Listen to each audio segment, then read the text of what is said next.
It's my feel-good breakfast show.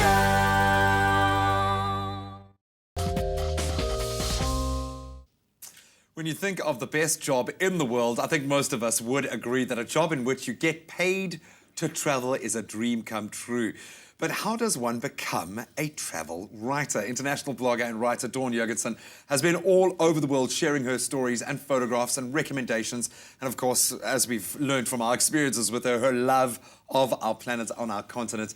And of course, she has an incredible travel blog called The Incidental Tourist. She now joins us in studio to give us a bit of insight into her life for a change and what it's been like creating this dream job. Is that true? Is it the best job in the world? It is. She said unashamedly. I know. But it is a job, and I think that's where people aren't, really understanding.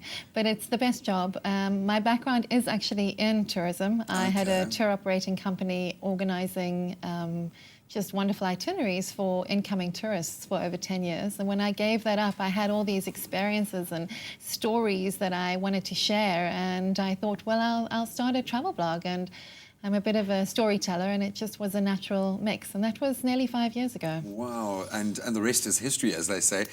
But you've got to make a living out of this. This is a job. How difficult was that part of the process about creating an actual job out of this? How do you make your money, if I can speak plainly? Yeah, it is a very important question, especially as bloggers. And I think travel bloggers anywhere in the world that you would speak to would say that we really struggle with that. We are very fortunate. We do get invited on blogger trips and on press trips, which gives us incredible content that we wouldn't necessarily be able to afford ourselves. And most of us have had to move to freelance writing. So we, in turn, are selling those stories to online magazines or print magazines. That's one of the ways. As bloggers with a good social media interaction, we also are working on campaigns. I've just worked on a wonderful campaign with SA Tourism, or I have done with Fair Trade Tourism.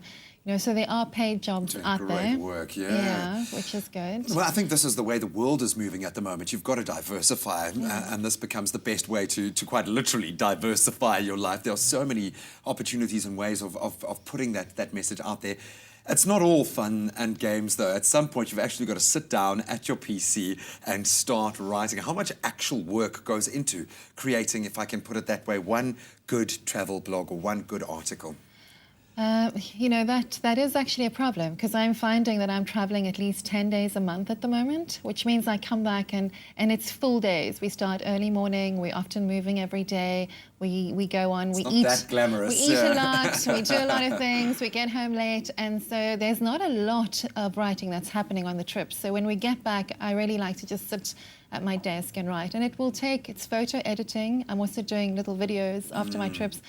But I would say easily a couple of days for me per blog post. Wow. So it does mean that your earning ability is a little bit diminished, but that's, it's the life, it's the dream, it's the experiences, there, it's the people you meet, so it's I'm just it's picturing in fine. my head you having that conversation with yourself. All right, enough enjoyment, let's get down to work. But you do belong to a community, a much bigger, a global village, so to speak, but also a community of bloggers, of writers. Is there support out there? Where should someone wanting to follow in your footsteps, excuse the pun, go to become a travel blogger or travel writer? My best advice is to do it. Start a blog, write, and don't think that you need to be having exotic, faraway experiences. This country and where we live, everywhere that we look, can be an experience that you can write about. So if you find a wonderful restaurant or go for a lovely walk on the promenade, take some pics, share it, and build from there. So there's no excuse, just do it. And build slowly and organically. As for a travel community, one of the best things that I've become involved in is an organization, a global organization called Travel Massive.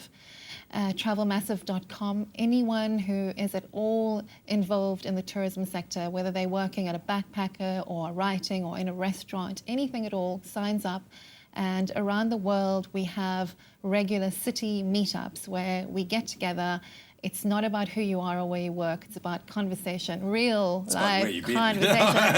And it's an incredible networking opportunity. And you just, if you're traveling to Rome, you can see, is there a meeting going on? And you can just connect around the world. So I would recommend anyone start their blog and then sign up for that and come to one of the Cape Town meetings. Oh, thank you so much. I know the travel, yes, is something that you enjoy, but you also put a lot of work and effort into getting the message of how great South Africa and Africa is out there to the rest of the world. So thank you for your efforts. Yeah, it's the best place. I'm so proud to be South African, and there's nothing like African travel. I've loved sharing some of your experiences. I'm going to be looking for a lot more of your stuff online now. Thank you so much for joining us over the last few weeks. Very much for the opportunity. So if you want to join a travel community and network with other travel writers, go to travelmassive.com, or you can check out their Facebook page. That's facebook.com/travelmassive.